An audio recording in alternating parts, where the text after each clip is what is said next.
Salut les amis des RFLJ. Salut à tous. Voilà, aujourd'hui une nouvelle vidéo dans la neige, il fait un peu frisqué là où on est. Ouais, donc comme je viens de dire, on a les doigts qui ressemblent à des schtroumpfs, mais sinon ça va. Ça y est, les vieilles blagues pourries à René, elles sont de retour. Donc aujourd'hui, comme vous pouvez le voir derrière nous, si je peux te décaler un petit peu. Bah dis que je gêne aussi, non? Tu gênes tout le monde. Et je tombe. On a, alors c'est une voiture de Proprio, il y a Paul qui est juste à côté de nous, il apparaîtra pas à l'image mais il apparaîtra au son, il y racontera un petit peu l'histoire avec cette 206cc comme vous pouvez le voir. Une voiture très intéressante déjà, rien qu'une 206cc, et en plus de ça, une Roland Garros, donc la finition haut de gamme de la 206cc. Et avec le 2 litres. Et en plus avec le plus gros moteur donc en essence, donc c'est super intéressant. Donc eh ben, écoutez, on va lancer le jingle et puis on va parler tout de suite de cette voiture sans plus attendre. Reste avec nous.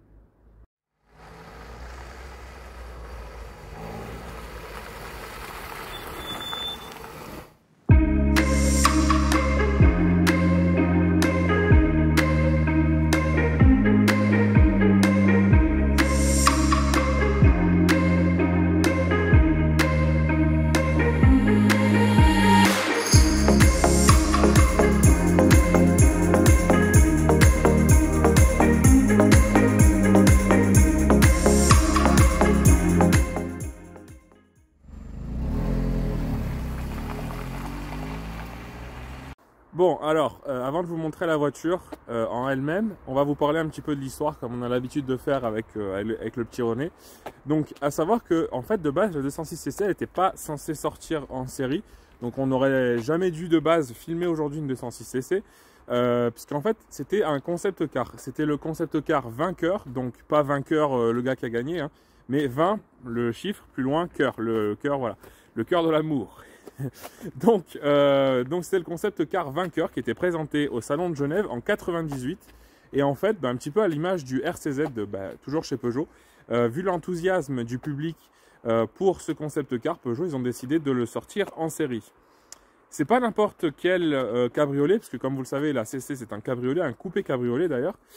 C'est pas n'importe quel cabriolet puisque avec le Mercedes-Benz SLK, c'est la première voiture bénéficiant d'un toit rigide escamotable de grande série. Ça existait déjà le concept de ce genre de toit avant, mais c'était vraiment des toutes petites séries, voire même des modèles uniques. Il y a eu un gars, j'ai plus son nom, qui avait fait sur une 401, il avait une petite collection, il avait fait des concepts comme ça, mais de grande série. Donc la 206cc et donc le Mercedes SLK étaient vraiment les premières voitures à avoir ce toit rigide escamotable, donc c'était une révolution. Oh tiens, un petit ponton. Hey, qui voilà, hein? Il y a le frérot. Qu'est-ce que tu as d'autre à dire? Est-ce que tu sais quels autres modèles, type de carrosserie différentes ont été faites sur la 206? Bah oui, je le sais, mais bon, tu vas nous le reconfirmer. Bon, bah alors il y a eu la berline, d'accord? Est-ce que tout le monde se souvient, je vais vous faire une petite question, de cette pub qui est sortie dans les années 2000, c'est ça je pense, ouais. Où on voit en Inde un gars qui fabrique une 206 avec le popotin d'un éléphant. Hein? Ouais, mais ça c'était la berline. Ouais, ça c'est ce que je viens de te parler, la berline. Ouais. Bon, après il y a eu le coupé 3 portes, bon, phase 1, phase 2. Il y a eu le break. SW. Dit SW ou break citadin parce que c'était pas un break grande routière, un break routier, c'était un citadin, donc fait pour les villes. Et en 2000 est sorti du coup l'ACC. Voilà. Voilà. Après il y a eu la Sedan qui a été fabriquée en Iran. La Sedan aussi, et tu as oublié la 206 Plus. La 206 Plus, mais là je sais pas si on peut parler de ça d'une carrosserie, c'est plutôt un restylage. Ouais, bon, ça de toute façon, au courant de l'année 2022, on aura une 206 berline normalement sur la chaîne, donc ça on pourra vous parler un peu plus en détail de ces différents modèles de 206. Là aujourd'hui vraiment ce qui nous intéresse, donc c'est la CC. C'est la CC. Alors ouais. Tu as des petites caractéristiques, des petites données, des petits chiffres à nous donner. Donc si tu veux sortir tes notes pour nous les... N'hésite pas. De mémoire déjà. Ouais, essaye de mémoire déjà pour voir si tu as... De mémoire, il y a eu 3 motorisations. 2 en essence, 1 en diesel. Il y a eu le 1,6 litre injection 110 chevaux. Le 2 litres injection 138 chevaux. Celui qu'on a d'ailleurs aujourd'hui. Qui est équipé dans la belle. On y reviendra et tout à l'heure. Le 1,6 litre HDI 110 chevaux. Voilà, donc ça c'est pour les 3 moteurs qui étaient présents sur la CC. Les 3 moteurs. Après, bon, je vais sortir mes notes parce qu'en là de tête, hein, je veux pas faire le présomptueux, mais ça va faire de la merde. Hein.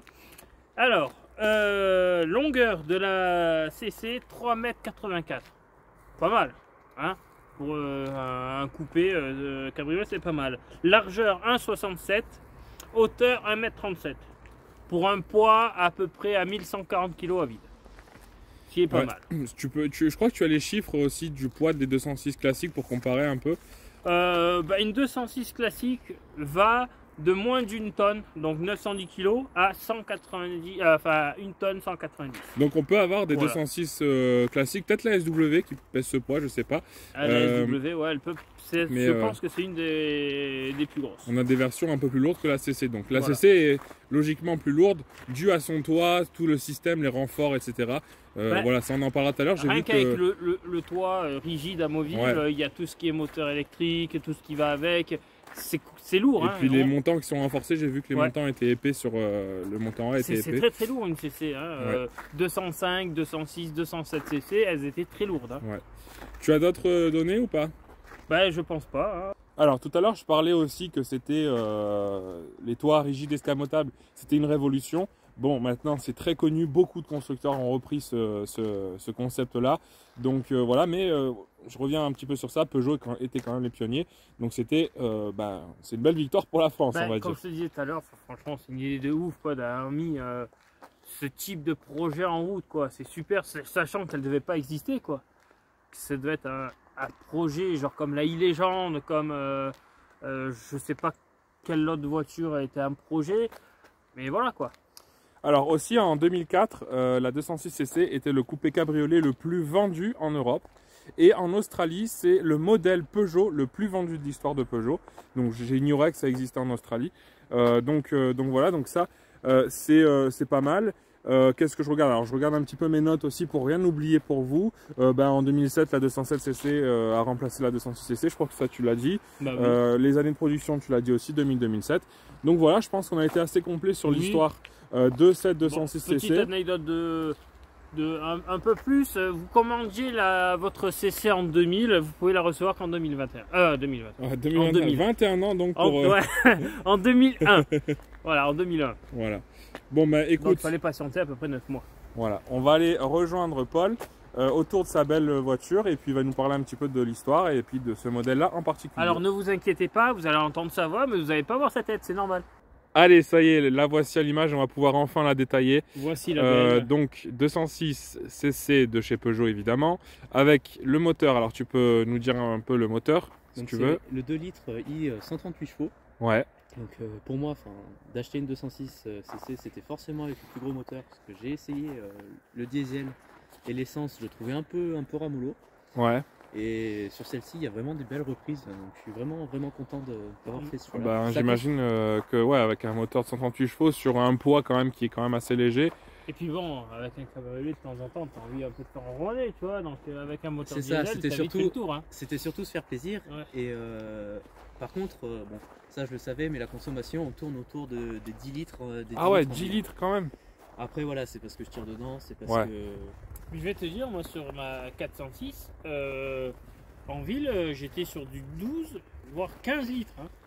Ouais, après, en roulant tranquille, on arrive à tomber à... Quand je suis descendu, j'ai fait de l'autoroute avec, on arrive à tomber à du 6-7 litres. Facile, oui. Et ça reste raisonnable. Ouais. Et là, le dernier plein que j'ai fait exprès de faire le plein et d'aller jusqu'à la réserve.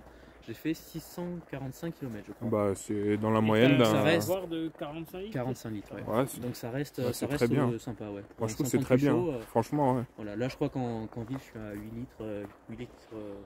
Enfin, voilà, je suis sur du 8 litres, mais bon. Ouais. Donc, c'est une voiture que j'ai achetée pas cher du tout, que j'ai acheté 1000 €. Il y avait une carte grise de retard et j'ai eu un coup de chance. J'ai pu refaire facilement la carte grise. Ouais. Je l'ai achetée aussi sans contrôle technique. J'avais regardé les défauts qu'elle avait, il n'y en avait pas tellement, donc je me suis dit allez c'est bon, tant pis, c'est un coup de poker. C'est un coup de poker, je gagne, tant mieux, je gagne pas, c'est pas grave, je pourrais toujours la revendre pour à peu près le même prix que j'ai acheté. Et au final, c'est une voiture qui n'avait pas roulé depuis 4 ans, qui était restée dans un garage, donc ça c'était déjà un point positif. Mais elle avait, mécaniquement elle n'avait pas grand chose, et au contrôle technique elle est ressortie avec un défaut d'airbag. Un défaut d'enrouleur de ceinture, c'était le problème à cause de l'airbag du coup, c'était ça qui causait, je ne l'ai pas expliqué tout à l'heure, mais c'était ce problème là. Et les plaquettes de frein arrière qui étaient usées. Donc, tu t'en es très bien sorti. pour une voiture qui n'avait pas roulé pendant 4 ans, qui n'avait pas de contrôle technique depuis 2014, parce que l'ancien proprio n'avait pas fait le contrôle technique. Enfin voilà, je m'en suis bien sorti et j'en suis content quoi. J'ai fait une grosse révision dessus où j'ai changé tous les fluides, où j'ai changé également pas tout le système de frein, mais les disques, les plaquettes, le liquide de frein. Bah, niveau sécurité, il va mieux. Hein. Voilà, et au final, elle marche quand même bien mieux. Enfin, elle marche quand même bien mieux. En tout cas, elle roule super bien et j'en suis content. Après, et puis, alors je te coupe, excuse-moi, mais là aussi où tu as fait un bon coup, c'est que c'est une Roland-Garros. Donc c'est une finition particulière, c'est une finition haut de gamme. Très haut de gamme, on ne peut pas avoir plus, je crois. Et en plus, bon bah voilà, donc c'est vraiment chouette d'avoir ça parce que c'est une voiture qui va prendre de la valeur avec le temps. Et en plus, bon, ça c'est mes goûts perso, c'est les tiens aussi d'ailleurs, on a pu en parler tout à l'heure. Mais elle a une magnifique couleur qui est le vert tie-break. Donc le vert, classique des PSA, finitions Roland-Garros. Alors je fais une petite aparté aussi pour parler de la finition Roland-Garros. Chez Peugeot, il y a eu un partenariat entre la Fédération française de tennis et Peugeot à partir de 1984. Donc on a pu avoir pas mal de modèles de la marque Lyon avec la finition Roland-Garros. Donc comme tu viens de le dire, il y a eu la 205, il y a eu la 306 que mes parents ont possédé. Vous pouvez retrouver en cherchant un peu sur notre Instagram une photo. Et d'ailleurs elle était dans le même vert. Il y a eu la 106 aussi en Roland-Garros et la 206 CC et la 206 Berlin. Je ne sais pas s'il y en a eu d'autres de tête, hein, c'est vraiment celle que j'ai retenue. Donc s'il y en a eu d'autres... Niveau 309, il n'y en a pas eu. Après, 309, je crois qu'il y en a eu. Parce que tu vois, dans ma tête, 309, je crois qu'il y a eu. Et... Dans mon cerveau, ça c'est tous les dossiers. Ouais, c'est vrai. Et je sais pas. Après, plus récemment, il y a eu la 207. La 208. La 207. 208 aussi, elle était en Roland-Garros. D'accord. Mais la 108 aussi Roland-Garros. Mais que la phase 1, que la toute première. Que la toute première 208, ouais. Ils ont sorti en Roland-Garros. Heureusement que Paul est là.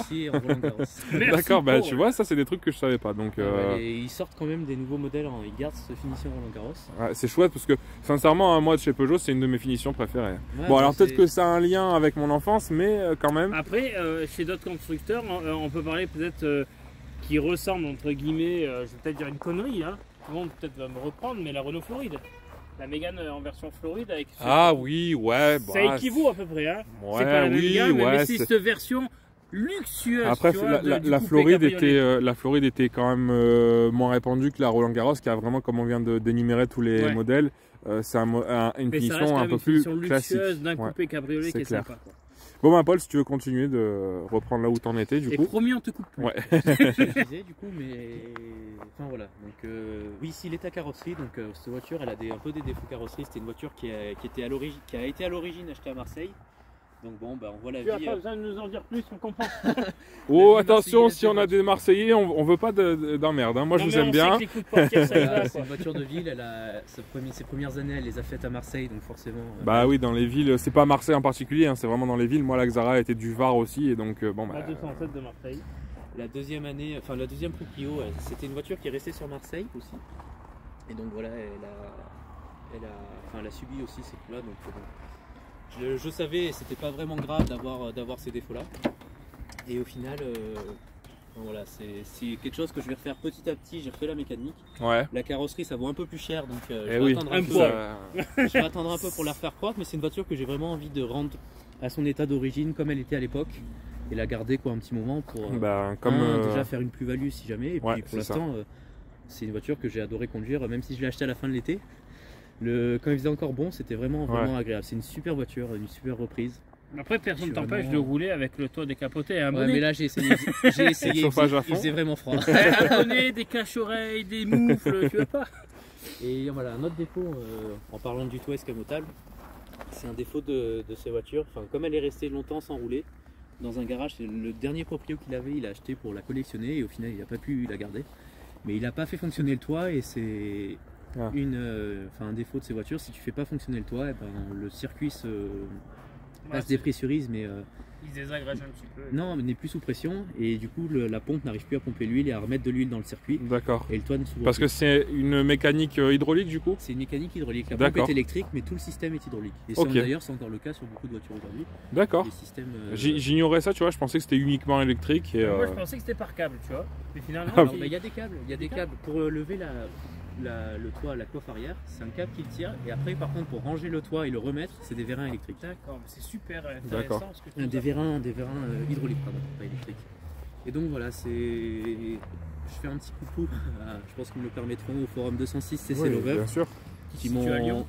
Non, c'est un forum, il y a vraiment beaucoup de possesseurs de 206.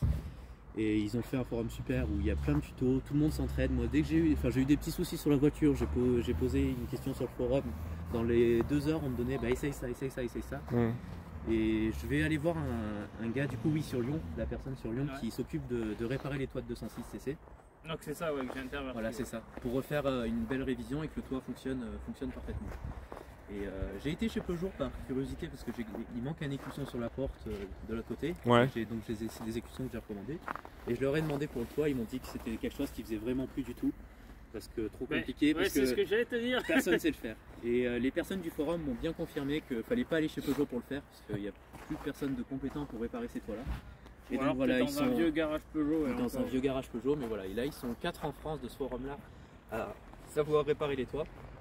Donc voilà, je devais y aller et j'ai pas pu y aller au final. Donc ce sera une prochaine fois, mais voilà. De toute façon, je pense que quand elle sera bien refaite, qu'elle aura une belle peinture et qu'elle aura son toit qui fonctionnera. J'ose imaginer que tu as laissé ce verre d'origine. Bien sûr, bien sûr. Alors, je tiens à rebondir aussi sur le toit, on n'en a pas parlé tout à l'heure, mais comme tu l'as dit, c'est Eliès qui a fait le concept. Donc Eliès qui est un carrossier français très connu, qui a fait beaucoup de voitures qu'on connaît aujourd'hui, voitures françaises, etc. Qui est aussi un carrossier d'autobus. Donc voilà, c'était la petite aparté sur le toit. Alors ensuite, je pense qu'on va pouvoir... Alors, est-ce que tu as d'autres anecdotes encore à raconter sur cet exemplaire ou... Sur cet exemplaire-là, pas forcément, à part que j'ai beaucoup de chance, parce que tous les défauts des 206 CC, à savoir... il en a quelques-uns, mais je veux dire les défauts mécaniques, à savoir le train arrière qui s'affaisse. Ça, les PSA, après, le train arrière, c'est 205, c'est 206, c'est... 205 un peu moins, mais 206, Xara, Berlingo...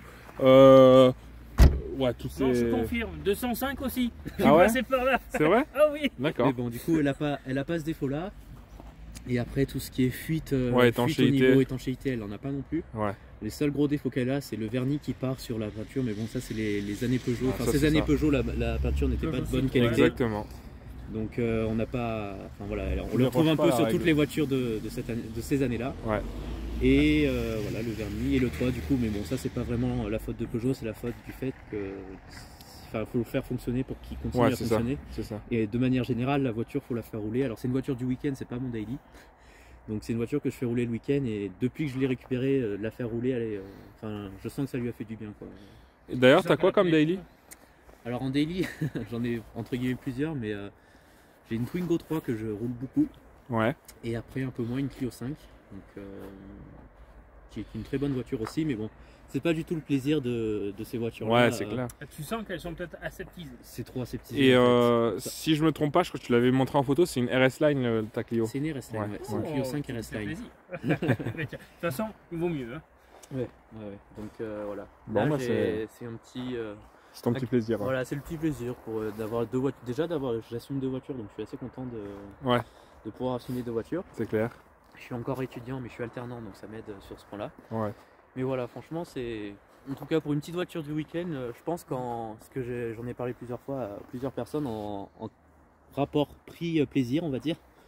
C'est quand même un super compromis. Ah oui, c'est clair. Parce que c'est vrai qu'on n'a pas parlé de prix. Enfin, moi, j'ai parlé du prix où j'avais acheté celle-ci, qui était de 1000 €. Ouais. Si on cherche un exemplaire à peu près dans le même état, on est plus sur les 3000 €. Ouais. Mais après, une 206 CC sans forcément avoir une finition Roland Garros avec un toit qui fonctionne, pas trop de kilomètres, on en trouve autour des 1500, 2000 € en super état.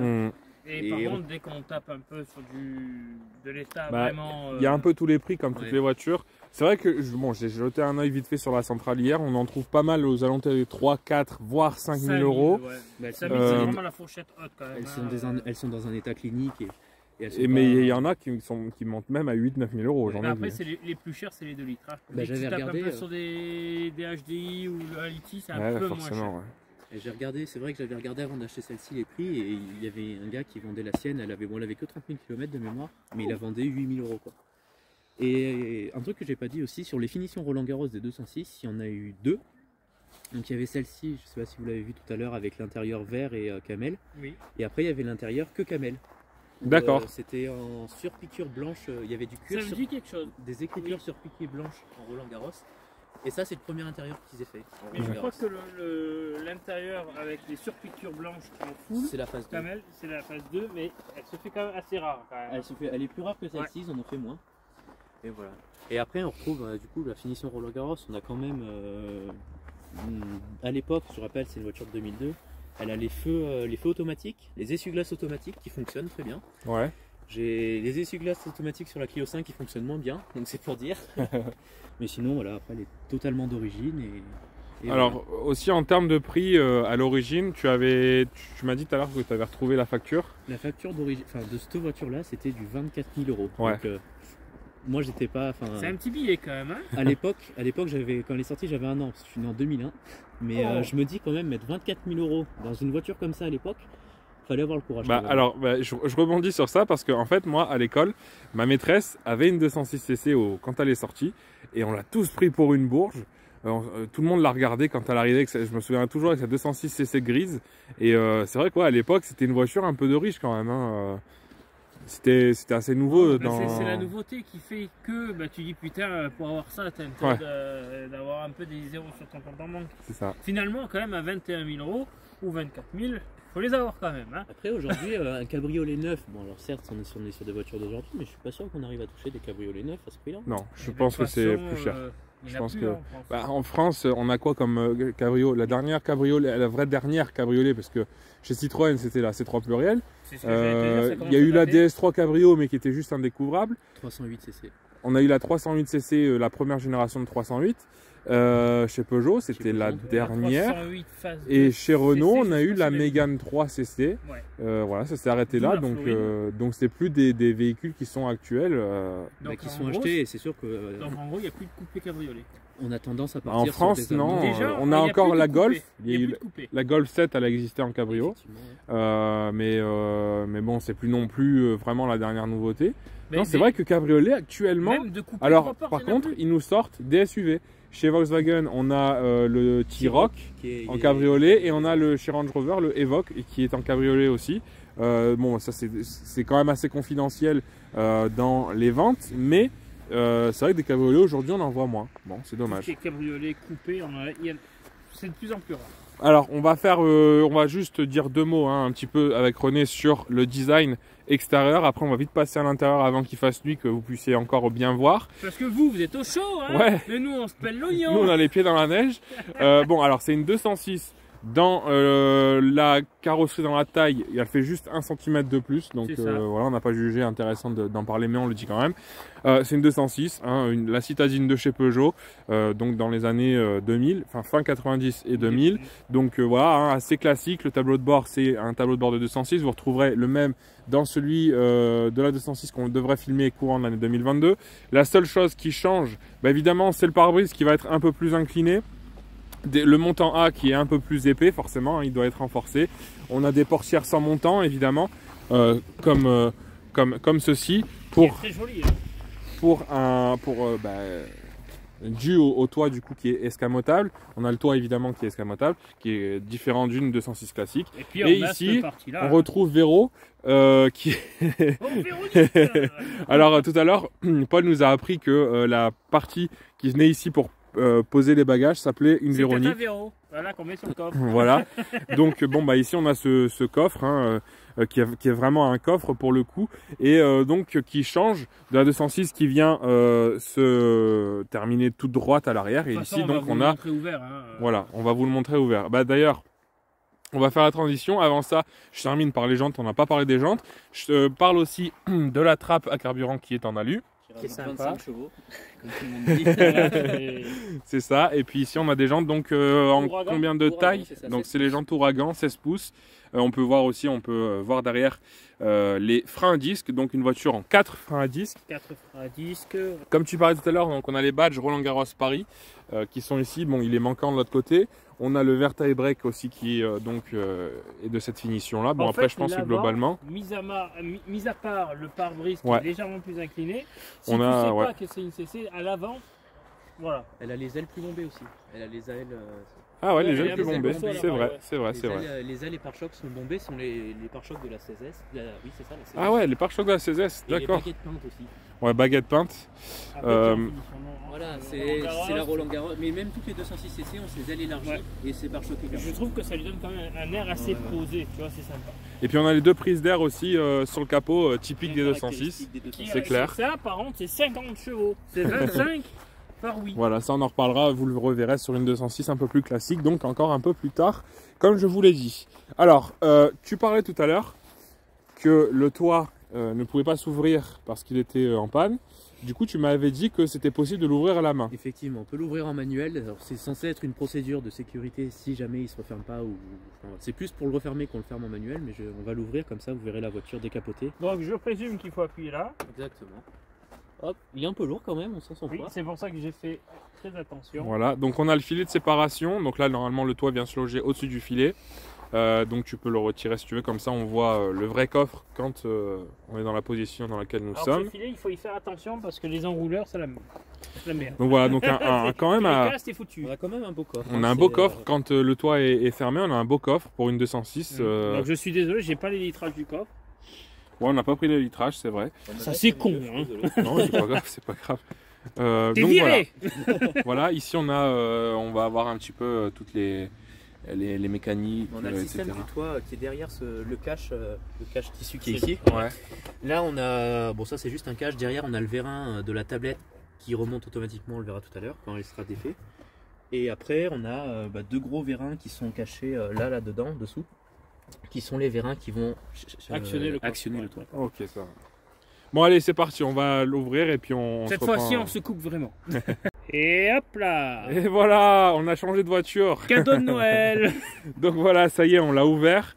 Donc c'est super intéressant de le voir parce que bon, normalement ça se fait automatiquement, mais aussi on a la procédure sécurité, comme tu le disais, qui peut nous permettre de le faire manuellement. Donc 8h30 plus tard, le toit est ouvert. Donc voilà, on donc a mis 2 minutes. ouais, non franchement ça se fait rapidement, c'est vrai. Donc voilà, donc là on peut découvrir l'intérieur. Bon alors c'est une 4 places, mais j'imagine que derrière tu mets pas grand monde. On est monté à 4 dedans quand même. Ah ouais? Mais il faut avancer les sièges. De toute façon, tout à l'heure on va faire un tour, donc on va voir ce que ça donne, mais...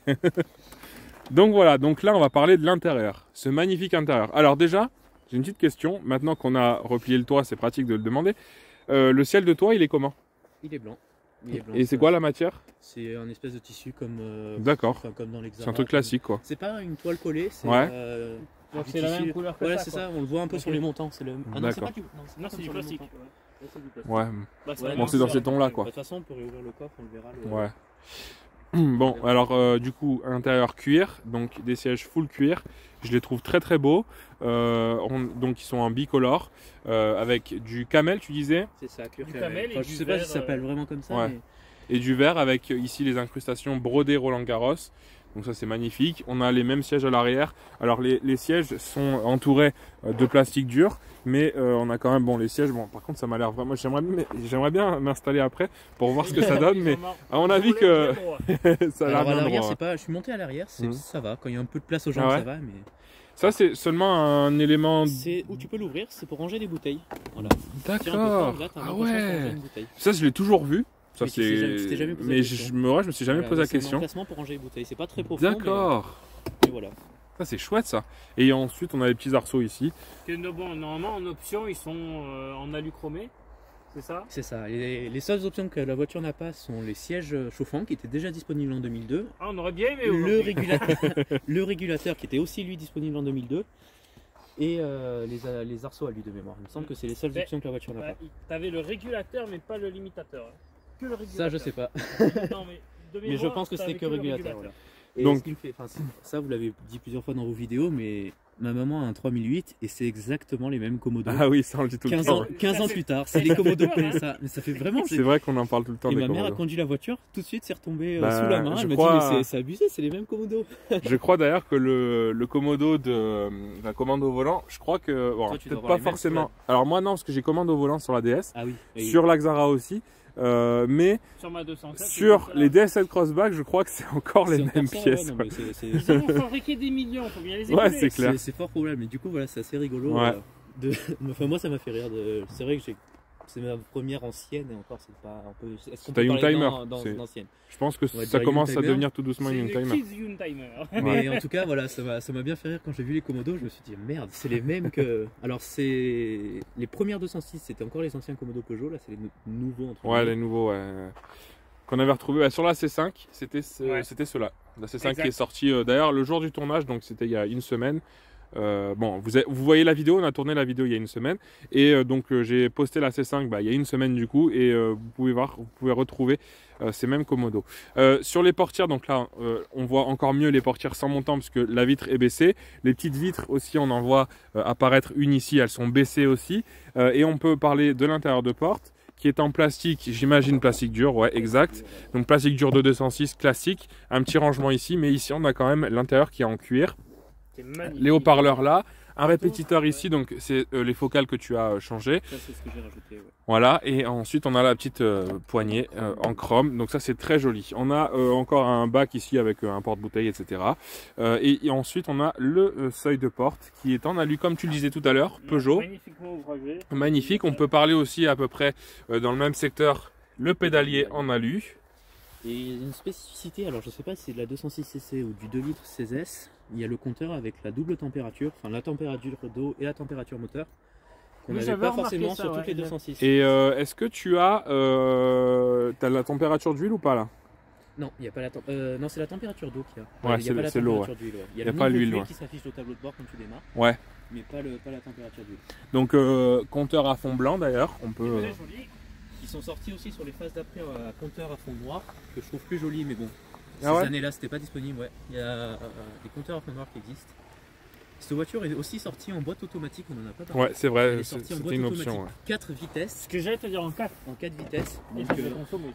bah, pas, un peu plus, mais pas tellement. J'ai discuté avec les personnes du forum et un monsieur qui avait exactement la même que moi, avec le même moteur, avec la boîte automatique, qui me disait ça consomme un peu plus, mais franchement, elle est très agréable pour une boîte automatique de cette époque. Donc ouais, j'ai changé l'autoradio aussi. Ah ouais, Pour t'as mis avoir un un. Ouais. autoradio plus sympa, parce que d'origine, Ouais. il Du supportait coup, t'as pas plus les commandos SATV. volants? Et j'ai quand même les commandos Ah ouais, volants quand que même j'ai récupéré avec cet autoradio qui sont D'accord, disponibles. c'est chouette ça. Donc c'est Mais sympa, en ouais. fait, sur certains autoradios, tu as l'option Ouais, c'est ça. commande un Mais volant c'est pour ça que j'ai intégré. pris un autoradio un peu plus cher Sony, mais au moins je me suis dit, t'es tranquille, ça marche bien. Enfin, je dis plus cher, mais celui-là je l'ai acheté 30 € sur le bon coin. C'était quasiment neuf. Donc, Alors c'est marrant parce que je retrouve les odeurs des matériaux de la 206 que ma mère avait, Ouais. de la 206 que mon beau-frère avait, Lucas, que vous connaissez. Voilà, c'est les mêmes odeurs. Alors par contre ici, l'entourage est dans un gris anthracite un peu pailleté d'ailleurs. Bon, c'est du plastique dur, mais ça change. D'habitude c'est noir. Donc ça c'est assez joli. Et ici on a la clim auto. Donc ça c'est aussi sur les versions haut de gamme. La planche de bord, le dessin, vous pouvez l'admirer comme ça. Alors vas-y René. Je te coupe, mais c'est vrai qu'en la voyant en boîte 5, je me suis dit pour quand même un 2 litres, ils auraient foutu une boîte 6 sur l'autoroute. Ah ouais, après. c'était pas la philosophie de l'époque. je Ouais, pense. c'est clair. Et c'est vrai que sur l'autoroute, on est à 3500 tours minute à 130. Ouais, ça- Donc ça sonne. ça sonne. Moi ça va, c'est vachement agréable. Moi qui ai l'habitude de conduire la Twingo ou la Clio. Bon, la Clio c'est encore différent parce que c'est un diesel, mais la Twingo qui est en essence, je trouve celle-là beaucoup plus agréable à conduire. Elle tremble pas, il n'y a pas de bruit, il n'y a pas de prise au vent. Franchement, une fois qu'elle est lancée, elle bouge plus. C'est super agréable à conduire sur l'autoroute. Donc bon, ça fait un peu de bruit, on n'entend pas trop. C'est assez bien isolé dedans quand même. Et puis voilà quoi. Ici on a un petit rangement. Ça c'est pas mal. C'était surtout à cette époque-là des citadines, on retrouvait souvent un petit rangement ici. Mais maintenant, on n'en a plus. Hein. On n'en a plus, non. Avec les airbags, etc. Bon, là il y a un airbag, hein, mais on a quand même ce petit rangement. Ici la boîte à gants qui est en cuir. Est-ce que si on l'ouvre, on va découvrir des trucs suspects ou pas? Il y a du bordel dedans. Ouais, non, ouais, mais- c'est Bon, fermé, enfin, alors. c'est une boîte à gants classique, hein, ça Il y a sert à rien de. le rétro intérieur. Ouais, le qui est rétro tombé qui juste est avant de tombé. venir, donc, là, Voilà. vous pouvez admirer le capteur des phares et le capteur de pluie pour les essuie-glaces et les feux automatiques. Voilà. Et là, vous pouvez. Alors, je mets la caméra à peu près à hauteur de mes yeux, donc vous pouvez voir un petit peu la vue que j'ai. Donc, c'est vrai que ça, par contre, attention à pas se cogner hein, quand tu montes, parce que c'est vrai que tu as tendance à avoir la tête proche du montant. Donc ça c'est assez rigolo, c'est la première fois que je monte dans une 206cc encore plus avec le toit ouvert. Donc franchement c'est une belle découverte. Il faut pas être trop grand non plus parce que sinon tu regardes par-dessus le pare-brise. C'est clair, GMK à mon avis. GMK là-dedans. Et ici on a le pommeau de vitesse, donc comme tu disais tout à l'heure en alu, je le trouve très très joli. Et t'as eu l'inclinaison exprès pour Ouais. ton- Pour moi, lui, Ouais. que j'ai changé parce que l'autre était cassé, enfin au niveau du plastique. Bon, Mais c'est le même que d'origine? Et je l'ai acheté chez Peugeot, ouais. D'accord. Donc ils ont continué à le mettre sur les 207, celui-là de mémoire. Donc il avait encore en stock et je l'ai acheté, je crois, 30 € quand même. Ouais. Mais bon. Bon, au moins, t'as quand même... Au moins, c'est pour mot d'origine et voilà. Ici, tu as le cendrier, bon petit rangement, classique des 206. Ici, tu retrouves l'allume-cigare. Je suis pas sûr qu'il se positionne ici sur les autres 206. Je crois que si. Hein. Ouais, peut-être. Ou alors, c'est peut-être qu'il a une forme bizarre. J'ai jamais eu trop de 206. Et ici, tu as le réglage des rétroviseurs électriques et les vitres ici. Donc, ça, c'est classique. Si tu mets le contact, tu as aussi, si tu veux, tourne la molette des rétroviseurs. Ouais. Tu la tournes complètement à droite. Et tu vas voir, regarde. Hop, ah oui, d'accord. Rétroviseur électriquement rabattable. Je vais refaire la manip en vous montrant les rétros. Donc l'option qui coûte 2000 balles, quoi. Non, mais je veux dire, en 2002 quand même. C'est clair. Non, franchement. Puis sur une 206 en plus. Je savais pas qu'elle les avait, j'ai découvert ça par hasard l'autre jour. Donc là, vous venez de voir les rétros. Donc en fait, c'est en tournant la molette complètement. Donc la mettre dans l'autre sens. Voilà. C'est la petite manip à faire. Et ici, on a la commande pour ouvrir le toit électriquement. Si ça fonctionnait, c'est comme ça qu'on aurait fait. Le frein à main, bon voilà, assez classique. Et je termine en parlant du volant. Donc la voiture, 138 426 km. Et je termine en parlant du volant et de la télécommande. Un volant en cuir piqué, donc et sur piqûre à l'intérieur. Donc un volant assez classique dans sa forme, mais quand même avec une belle finition. Et on a la télécommande Peugeot qui est très classique, hein, la même que sur toutes les Peugeot. Voilà, c'est une télécommande normale. Bon ben voilà, en ce qui concerne... Ah oui, on va parler un petit peu des places intérieures. Tiens, j'ai une idée, je vais couper. Et on va installer René à l'arrière comme on l'a installé à Mais pourquoi tu me prends en cobaye sans déconner? Est-ce que j'ai une gueule de cobaye? C'est pas parce que j'ai mis mes lunettes de soleil que ça y est, quoi. Comme sur la Aigo, on va bien rigoler de ton installation. Non, mais cette fois je peux pas sortir comme j'ai fait là. Allez, viens mon frérot. Donc, admirez l'installation de René à l'arrière d'une 206cc. Donc René le cobaye, saison 2, épisode 1. On se secoue les pieds, hein. Bon, ça va, tu peux monter droit à l'intérieur déjà pour J'ai l'impression d'être dans un siège. Remets le siège normal. Je peux pas. Je peux pas. Il manque 10 cm. Bon, voilà. Faudrait l'avancer un peu, mais... Attends, j'écarte les cuisses. Ah. Même les cuisses écartées, ça marche pas. Oh putain, alors, la vue que t'as un peu? Bah, c'est une vue presque au-dessus du pare-brise. Ouais. Mais sinon, ça va. J'ai l'impression d'être dans un siège auto. C'est droit un peu Très Je vais m'installer après pour voir, mais... Viens faire le cobaye. Tiens, Paul, viens filmer. On dirait que t'es dans une baignoire un peu. Bon voilà, c'était le petit côté... Bon allez, on peut te laisser sortir. On va mettre fin à ton... À ton calvaire. C'est vrai que des personnes de taille, enfin c'était des femmes. À l'arrière ça va quand même. À 4 on peut s'en sortir, c'est pas forcément agréable. Mais ma soeur est montée dedans sur un Dean Marseille. Et... Ah ouais? Bon, on n'est pas trop mal sorti. Elle a eu du courage alors. Elle fait quelle taille? Elle fait du 1m60. Mais... Ah ben voilà, j'ai cru de plus. Je vous montre un petit peu. Ouais, t'as pourri le ciel. Ouais, mais bon, j'ai poussé les pieds. À l'arrière il n'y a pas de tapis, on n'est pas mis. Voilà, et donc... Sinon tu m'aurais dit. Tu vois, t'as les haut-parleurs là, et puis t'as un petit peu l'espèce de renfoncement en cuir. Le faux renfoncement pour mettre le coude qui sert à rien, mais bon. Non, parce que moi je t'ai collé comme ça, c'était pas la peine. Non. Bon bah voilà. Alors, nous voici à bord de l'ACC. C'est René qui conduit. Moi, je viens juste de l'essayer. Toit ouvert, là René il essaye toit fermé. On va donner un petit peu nos sensations. Bon, René, je te laisse un petit peu l'essayer pour avoir un meilleur... moi je vais l'essayer tout doux. Hein. Je te le dis, moi là je suis dans le plaisir de conduire. Ouais. Alors moi je l'ai fait un petit peu tirer. Et franchement, je suis agréablement pas surpris parce que bon, je m'attendais quand même à quelque chose de sympa. Mais franchement, c'est une petite bombinette, on va dire. Avec un bon petit son à l'échappement en plus, avec toit ouvert, c'est encore mieux. La tenue de route, pardon, est très sécure. Moi qui ai l'habitude quand même, je connais quand même pas mal les 206. Alors j'en avais conduit une que je connaissais bien, qui avait un bon petit moteur et elle était franchement sympa. Mais tenue de route, celle-là, sur les 2-3 petits virages un peu secs, parce que là c'est mouillé, donc j'ai pu... j'ai pu essayer un petit peu et c'est vrai que je la trouve très, très agréable. Bon après c'est sûr sur un petit essai comme ça tu peux pas te faire un avis vraiment complet. Mais je peux confirmer la tenue de route est vraiment bonne. Après il faut dire que tu as des jantes 16, des pneus pas hauts Et des jantes alu en plus. Jantes alu, alliage je crois. Donc c'est normal que ta tenue de route elle soit plongeante. Hein. Ouais. Alors au niveau du moteur, bon toi tu ne l'as fait pas tirer donc tu disais, mais moi Paul m'a autorisé et c'était très agréable. Un bon petit moteur qui a une bonne reprise, donc c'est un Atmo, donc forcément à bas régime, bah, comme tous les Atmo, ça part pas de suite, mais quand tu es un peu plus haut dans les tours, franchement il y a franchement une très très belle reprise. Donc je suis agréablement surpris de tout ça et donc je vais vous montrer un petit peu l'ambiance à bord, donc avec l'arrière comme ça. Donc je trouve que ça fait un petit cocon quand c'est fermé, c'est très sympa.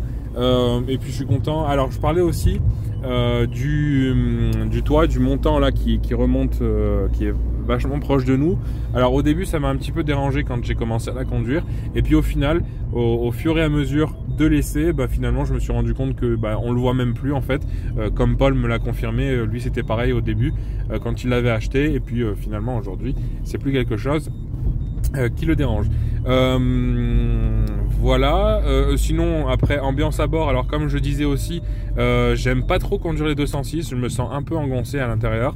Bon, je suis un grand gabarit, donc j'imagine que c'est quand même assez normal, mais dans celle-ci ben, je me sens beaucoup plus à l'aise. Est-ce que c'est un effet psychologique, surtout que je l'ai conduit, comme je vous le répète, le toit ouvert, donc est-ce que c'est un effet psychologique ou pas, je sais pas, mais je me suis trouvé ouais, un peu plus à l'aise que dans une 206 normale. Voilà, alors René, qu'est-ce que tu penses? Oh, elle est très enfin, franchement je prends du vent, beaucoup de plaisir à la conduire. Ouais, elle est agréable, hein. Le montant, toi, il te gêne ou... Je le vois pas. Non, tu le vois pas, hein. Mais c'est vrai que moi je replace la voiture dans l'année où elle est sortie, et enfin je trouve que c'est une super voiture, hein, c'est super agréable. Carrément. Et je suis très content, je pensais pas prendre autant de plaisir en achetant cette voiture. Donc au début je voulais l'acheter, faire une plus-value dessus, la retaper, faire une plus-value et la revendre tout de suite, et au final je me dis que je vais la garder. Ouais, clairement je pense que c'est une bonne idée. Ouais. En fait t'es tombé dans le cercle vicieux d'aimer la voiture. Ouais, voilà. donc voilà, bah, je pense qu'on va terminer cette vidéo ici. Il commence à faire nuit, donc vous allez plus voir grand chose, vous qui aimez pas la nuit en plus. Donc bah, grand merci à Paul pour d'être venu sur la chaîne. Alors je sais que tu nous suis depuis un petit moment, merci à toi déjà de nous suivre, et puis en plus merci donc pour cette voiture, et encore plus de nous l'avoir fait essayer. Donc bah, on va conclure sur l'ami René qui conduit. N'hésitez pas à nous suivre comme d'habitude sur Facebook, Instagram et YouTube. Et sur Facebook, on a deux pages. On a la page RFLJ Autocollection, ça c'est la nôtre. C'est notre support pour reposter un petit peu ce qui se passe sur les autres réseaux. Et puis on a aussi le groupe RFLJ Auto Club 04, où là c'est un peu plus pour parler en tout genre de l'automobile. Le partage entre tous, et puis pour organiser des rassos, des balades, etc. Merci les copains de nous avoir suivis, merci encore Paul d'être venu sur la chaîne, et bah, la prochaine fois si tu veux revenir, n'hésite pas. Est-ce que tu as un réseau social que tu veux partager? Non, c'est gentil. Ok, ça marche. Bon bah allez, salut les copains, à la prochaine pour une nouvelle vidéo. Ciao ciao. Ciao.